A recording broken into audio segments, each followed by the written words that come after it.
চলে এসেছে গরমের সিজন, আর এই গরমে এক গ্লাস লাচ্ছি শরীরে প্রশান্তি আনে। আজকে আপনাদের দেখাবো খুব সহজে ঘরে কিভাবে লাচ্ছি বানানো যায়। আমরা বাইরে যে লাচ্ছি খেয়ে থাকি তা কতটুকু স্বাস্থ্যসম্মত তা আমরা কেউ জানি না। তাই মনে যদি প্রশান্তি আনতে চান তবে ঘরেই বানিয়ে ফেলুন এক গ্লাস লাচ্ছি।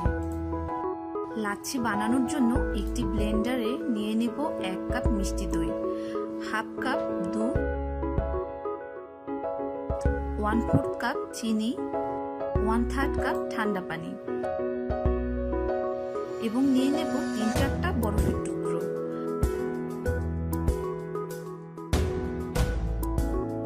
এখন ব্লেন্ডারে ভালোভাবে ব্লেন্ড করে নিলে তৈরি হয়ে যাবে সুস্বাদু লাচ্ছি।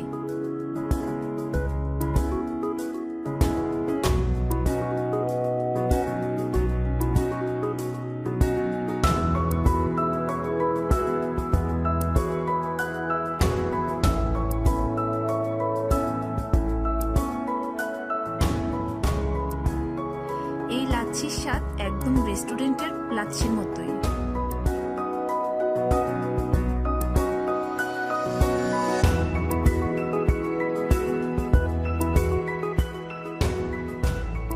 নিয়মিত লাচ্ছি খেলে শরীরের প্রোটিনের ঘাটতি কমবে, সুস্থ হাড় গঠনে সহায়ক হবে, হজমে সহায়তা করবে।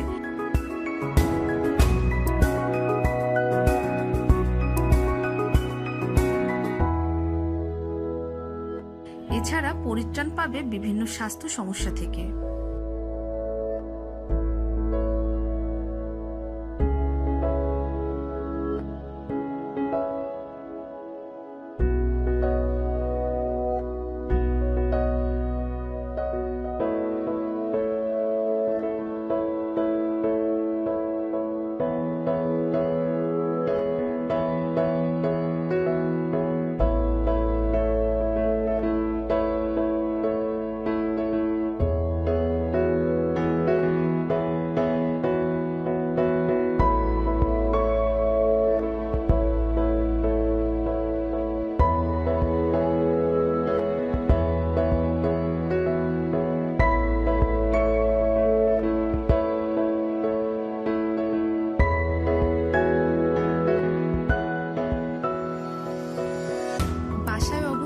আমার দেখানো রেসিপি অনুযায়ী লাচ্ছি বানাবেন আর আমাকে কমেন্ট করে জানাবেন যে কেমন হলো।